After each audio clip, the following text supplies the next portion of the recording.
Өзүбүздүн ага эжелерибиз менен кеңешип ушул ушул идея келди. Себеби Кыргызстандын эгемендик болгонуна 30 жыл, Баткендин облус болгонуна быйыл 22 жыл болду да. Анан биз Аксайдагы тургундар менен жолукканда алар биринчи чек ара жаңжалы 70-жылдары башталган дейт. Ошондон бери жыл сайын бир нече чек арада кагылышуулар болот. Анын бир нечесинде тилекке каршы жарандар курман болот.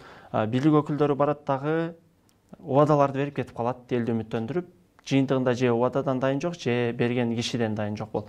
Ошон үчүн акыркы окуядан кийинки берилген убадалардын баарын тизмектейли, анан канчалык деңгээлде аткарылып атат, ошону көзөмөлдөө максатында ушул долбоорду ишке ашырып атабыз. Кененирээк билүү дегенде басканда эле биринчи убадалар чыгат. Бул жакта бардык убадалар өздөрүнүн статустары менен, мисалы процессте Баткен облусунун тургундары жабыркаган үйлөр мамлекет эсебинен толугу менен калыбына келтирилет. Азыркы учурда үйлөр курулуш иштери жүрүп атат да. Самарканд Экмадиген Даркум автожолу курулуш иштери жүрүп атат деп расмий айтылган, бирок ал жака биз барууга жетише албадык. Анан бул жактан көрсө болот, процесстеги жалаң убадаларды анан аткарылган, учурда бир эле убада аткарылган, бул Улукбек Мариповдун ошол документтерди калыбына келтирип берилет деген.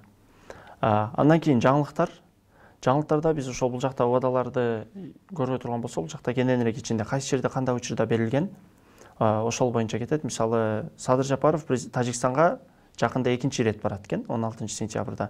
Бирок ал 6-майда эле чек ара маселеси толук чечилмей Тажикстанга барбайм деп убада берген да.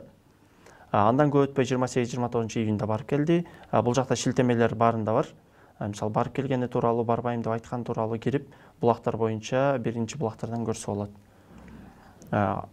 Экинчиси бул Фокуста Баткен, жалпы Баткен чек ара боюнча ким кандай иликтөөлөрдү жасаган болсо, ошолорду бирдиктүү бир булакка чогулттук. Азыркы учурда анан Убада Баткен бул биз тууралуу кененирээк маалыматтар. Ошо долбоор тууралуу, максаттары, кандай убадалар, бул жакта өнөктөштөр ошол. Каражатын так айта албайбыз, анткени ошол биринчи биз кеңешип эле сунуштап жүргөндө чет өлкөдө окуган, иштеген ага эжелерибиз бир аз көмөктөштү. Жакшы экен, колдойлуу деп анан азырга чейин кеп кеңештерин айтып, жардам берип турушат. Алар каражат жагынан жардам беришти. Ошондой эле биз идеяны баштап, команда чогулта баштаганда эле журналисттик иликтөөлөр фонду грант жарыялап, ошондон грант утуп алдык. Анан ошонун негизинде сайтты, анан сайттын ичинде киргизген контентти, анан Баткенге барып, азыркы учурда акырдалды тартып келүүгө ошолор каражат чогултулду.